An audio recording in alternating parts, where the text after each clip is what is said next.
trip to a candy shop where bonbons play on the sunny beach of Peppermint Bay. Lemonade. Hey you all, welcome back to Pearls of Eden. I wanted to share some information with you all that will really bring a lot of understanding about Hollywood and how it's connected to the elite politicians and how we're seeing a lot of exposure in this season, because we are in the season, the time period of truth and righteousness. We are in that era, and this is why you are seeing the walls come crumbling down around Hollywood, and the script is coming apart. You're seeing Washington, you're seeing the veil being removed, and where people can actually see it for what it is. Many of us have known this for years, the Epstein list. This was nothing new for many of this. I remember in 2000 knowing about the Epstein list in the flight logs, and they called it conspiracy. Before I was really walking with the Lord, I would go on deep dives down rabbit holes that would leave you just mind blown. And the Lord, as I began to walk with him, when I really got serious about my relationship with God, he told me to come away from it because it is so depleting. And he wanted me not to be focused on what the evil people do, but he wanted me to be focused on the light of his word, because there is where freedom is. But he had me know enough of understanding to see exactly what this spiritual warfare, what we fight against. So when I tell you this stuff is real, this is real, you all. This life is spiritual beyond what most everyday people can understand, because they are like the Walking Dead. That film that they created was basically about everyday people. The Walking Dead, they're so consumed. They're consumers of television, television. They're consumers of propaganda. They're consumers of all of this wicked music. They're consumers of all that is wicked, which is programming them and keeping them asleep. So therefore, they are the Walking Dead. These movies, these sitcoms, they are just portraying what is real life, but they hide it under the disguise as it is imagination, it's make-believe, it's not real, it's an escapism. But a lot of what they do, they show you, because that's what Satanists, they have to do. They have to show you who they are in some form, shape, or capacity. They have to show it. And so I've been getting a lot of views with that Shirley Temple video that I posted. Lots of people are really just, some surprised, some not surprised, some like, I totally know the story and this has been going on for years, and it's been getting a lot of response. You see, Shirley Temple, even back then, as she was sharing her story as a 3-year-old, as I was doing my own investigative homework, you all, at 3 years old, she was playing the role of a prostitute on the Good Ship to Lollipop land, these baby burlesque type movies. Look it up. It's real, you all. And it's just like, how could this go on in the American, right in front of our eyes, hidden in plain sight, but yet no one speak up and no one say a thing? We were looking at P. Diddy like he started this. P. Diddy didn't start this, y'all. This has been going on for so long. Judy Garland was supposed to play, Shirley Temple was supposed to play Judy Garland's role in, Wizard of Oz, but she declined it. She didn't want anything to do with it. And we see what happened to Judy Garland. Her life was hellacious. The things that they did to her on that set as a 16-year-old girl. She had to have, I read, up to 80 cigarettes to keep her weight thin. She only could have coffee, chicken soup. They gave her pills the Hollywood way. They drugged her. She became an alcoholic. They said even on the set, there were just a lot of atrocities that happened to her that Shirley avoided, because, I guess at 12 years old, she saw what MGM and all of them and what they were up to. So she understood what this game was. But Judy Garland got caught up in it like so many Hollywood young children celebrities do. Their parents sacrificed them to the fire, to the gods of Moloch for riches and fame, some knowingly, some unknowingly. But ignorance will cause you to perish. My people perish for lack of knowledge. And so we see Judy Garland, whose life never was the same, and she ended up dying at 47 years old.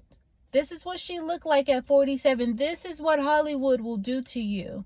It will destroy you. It will eat you from the inside out. Very, very sad story. But I'm telling you all these things.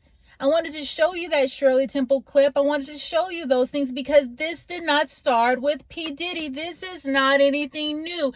And the Lord kept putting on my heart, Hugh Hefner. Hugh Hefner, speak on Hugh Hefner. He is part of this ring. Y'all remember the Playboy Mansion, how they glamorized it? Well, this man had tunnels under his house. This man was quite sinister. But yet Hollywood glamorizes it. And like I said, we are in a year of exposure. So yes, the list is going to come out and you're going to be surprised who's on that list, because some of them you have made such an idol. Some of you are so clouded in your vision, and when people come to tell you, like Jaguar, right? So many people in the past have tried to sound the alarm. She is not even the first. You try to act like, oh, no, that's not so. That you don't know what you're talking about. That can't be true. It's true, and you're about to find out really soon that some of the people that you have put on cloud nine, that you have made idols, some of these people you will never guess. Some of these people are going to be highly shocking, who are a part of these pedo rings. And these pedo rings are tightly, knitly secure, but the walls are coming down because we are in the era of truth. So get ready to see exposure after exposure, and they're not going to be able to hide in this season. Nope, not in this season. In the past, yes. But now it is time. We're in a time and a season where it must be revealed, where the wicked will fall. Do you understand? Do you hear me well? It didn't start with Diddy, but baby, he's about to sing like a songbird. He's about to sing like a canary. And there will be more people that will be exposed. Allie Carter, I've been telling you all about her. You have to look her up. You have to hear her story. I'll show you just a short clip of who she is. But you all pray for her. She is not the only one, but she's bold and she's courageous. And she's been telling her story for a while now.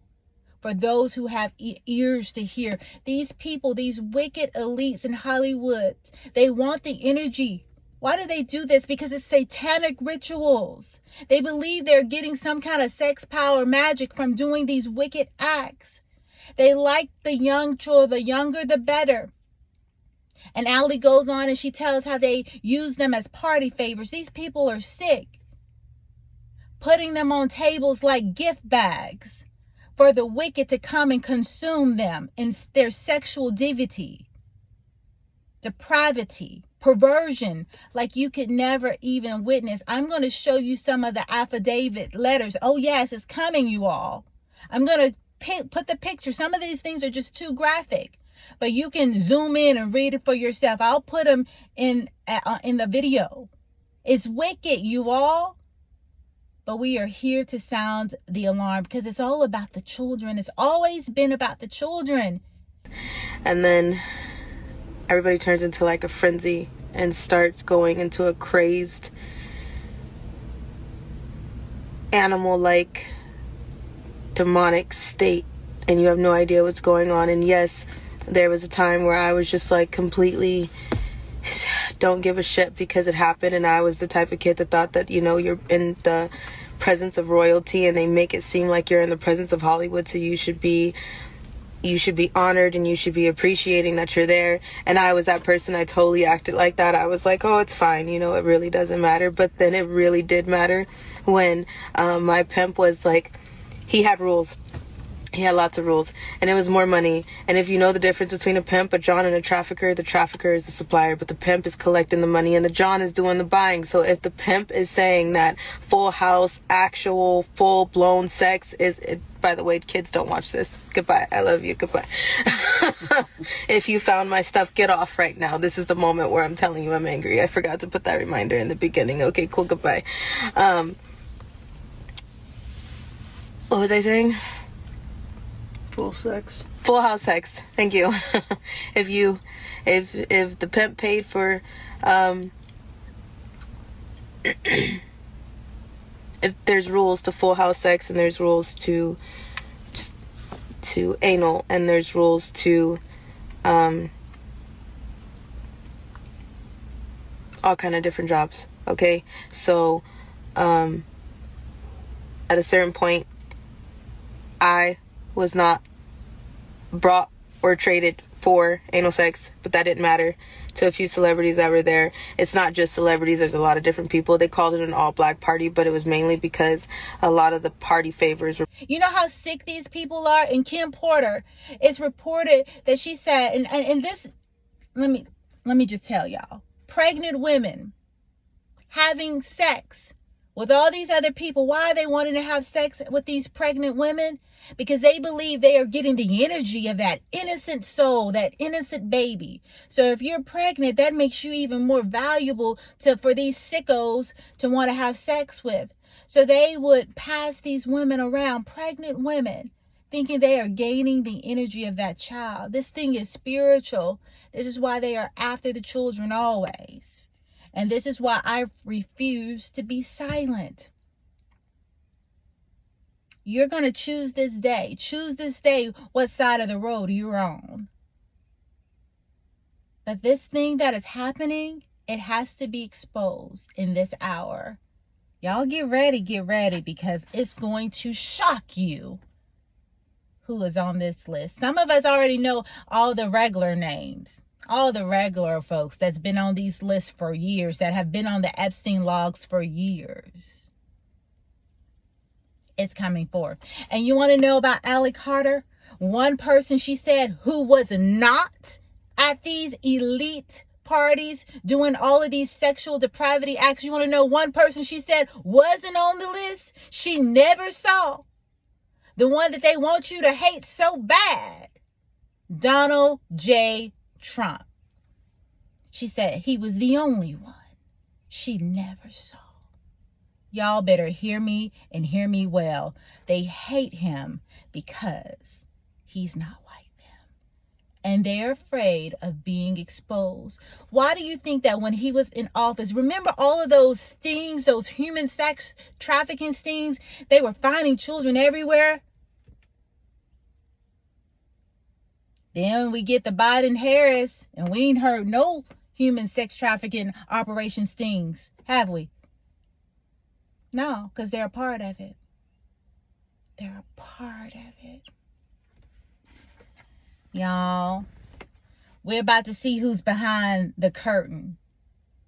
We're about to see who is the Wizard of Oz. Who is the real person behind the curtain pulling all of the strings. Clive Davis. Come on. We know about Harvey Weinstein. But baby, there's more. There's more. And it's about to be revealed. Amazing. So I'm just going to show you some clips. I want to show you the clip of the Hugh Hefner Playboy Mansion. Give you some history about it.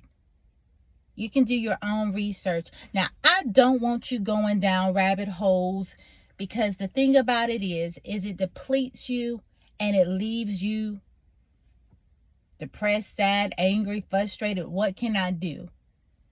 The Lord says, spend your time in the word of the Lord. There, be very little focused on what is evil. Be very mindful of what is good, because that is what's going to help you. It won't help you going down these rabbit holes and doing these deep dives, because it'll take you further and further into depravity. The Lord had me to know for a season so I could understand the world in which we lived in, and it wouldn't catch me off guard. You have to know your enemy. But I'm going to tell you, it's not something that you need to play around with. The FBI found a tunnel this morning at the mansion of famous rapper Diddy in Los Angeles, Part 2. After receiving an anonymous tip from neighbors, agents rushed to the scene. During their search, they uncovered a tunnel beneath the carpet in Diddy's bedroom. Despite the family's pleas not to enter, the officers hesitated but ultimately decided to go in. The tunnel looked freshly dug, with wet dirt on the walls and trash scattered around. As they ventured deeper, the narrow space suddenly opened up to reveal 6 locked rooms. The agents couldn't access these rooms, and even more bizarrely, they found multiple intersections ahead in the tunnel. For safety, the agents called for backup and split up to investigate further. What they discovered was shocking: a tunnel connecting to the infamous Playboy Mansion, along with others leading to several Hollywood celebrities' homes. As the agents delved deeper, they quickly surrounded these residences. How are you all doing? If there's one thing that is more intriguing than gossip related to famous people, it is surely the luxurious lifestyles they have. Lavish mansions are a point of interest for many, so today, let's have a look at a mansion that is worth more than $100 million. See inside the luxurious Playboy Mansion. Number 5. Who owns the Playboy Mansion? For over 4 decades, this mansion has proved to be the perfect place to host lavish and extravagant parties for many stars. The mansion has seen many parties and surely has a lot of secrets buried in its walls. If only the walls could talk, they would surely provide a lot of fodder for gossip to the media and fans alike. The Party Palace was founded by Hugh Hefner, and with him passing away in 2017, somebody had to take over the huge place. For 45 years, the man lived and worked at the palace. The property stake, or the power to decide the mansion's future, was held by its owner at the time, who lived right next door. If sources are to be considered, there is nobody who enjoyed the parties held at the mansion more than Hefner himself. Back in the day, it was considered to be a sign of status if one got an invitation to Hugh Hefner's party. So naturally, as Hefner left for his eternal abode, it seemed to be an end of an era. A large number of people came to pay their respects to him at the mansion. Number 4. How big is the mansion? The mansion owned by Hugh Hefner is extremely spacious in size and has a huge number of rooms present in it. The luxurious house has 12 bedrooms and 21 bathrooms. Along with this, the mansion contains numerous dining areas, which are designed in an extremely elegant way. Each of the dining areas is somewhat different from the other, which shows that a lot of attention has been paid to the details all around the house. One should not think that the size of the house has impacted the interior of the house in any way. Each and every area has been designed by putting in the same amount of effort and attention. The house is constructed in an isolated area, which provides a whole lot of privacy and peaceful environment to the inhabitants. Number 3. The history of the house. The house has a lot of history when it comes to Hollywood. Along with all the parties that took place in the mansion, Hugh's birthdays have been celebrated here as well. Many iconic personalities have visited his house, which gives it a rich historical background. These personalities consist of Tony Curtis, Lloyd Bridges, and James Caan. Most importantly, Hugh stays in the mansion, which is an extremely big deal in itself. Another historical fact about this mansion is that Anna Nicole Smith had her coming out party here. This shows that the Playboy Mansion holds a lot of significance in the lives of other celebrities as well. Although it belongs to Hugh Hefner, it has accommodated numerous big names back in the day. The walls of the house have seen a lot of famous celebrities partying and living here, which increases the value of the house even more. If you are someone who roots for history, this place is surely important for you. Number 2. What's it like from the inside? The mansion has an astounding 29 rooms, which include a wine cellar, a screening room, a game room, 3 zoo aviary buildings, a tennis and basketball court, a swimming pool, and a waterfall. The landscape has a large koi pond with an artificial stream running through it, a small citrus orchard, and dual well-established forests of tree ferns and redwoods. The master suite of the mansion occupies several rooms on the 2nd and 3rd floors, and is most certainly the most renovated area of the entire mansion, as it has a carved oak decor dating back to the 70s. The mansion is properly maintained with Gothic-themed furnishings. Other features of the house include an outdoor kitchen, as well as a luxurious game room. The game room is a separate building on the north side of the mansion and contains both vintage and modern-day arcade games, pinball machines, player piano, jukebox, television, stereo, and couch. Number 1. the sale of the Playboy Mansion. In January 2016, this iconic mansion was put on sale for $200 million, under certain terms and conditions. The last we hear is that the Playboy Mansion was sold for $100 million. It is purchased by none other than Darren Metropolis. As it turns out, Hefner's net worth was very low when he passed away, and a year prior to his passing, he had sold the infamous real estate, i.e. the Playboy Mansion, to his neighbor Darren. In 2009, Metropolis purchased the mansion located near the Playboy Mansion from Hefner and intended to join the two properties. Arthur R. Kelly designed the Playboy Mansion and the mansion next door, owned by Metropolis. Los Angeles Country Club has a boundary attached to both estates. In May of 2016, Eugenia Washington was the final Playmate of the Year to be awarded by Hefner at the Playboy Mansion. Well, this brings us to the end of our video. Hope you guys enjoyed it. All right, y'all, that is it. I felt very led to share that with you all. So I can't wait to hear your thoughts. I love to hear your thoughts in the comment section. So subscribe, share, like, and I will see you soon. Bye.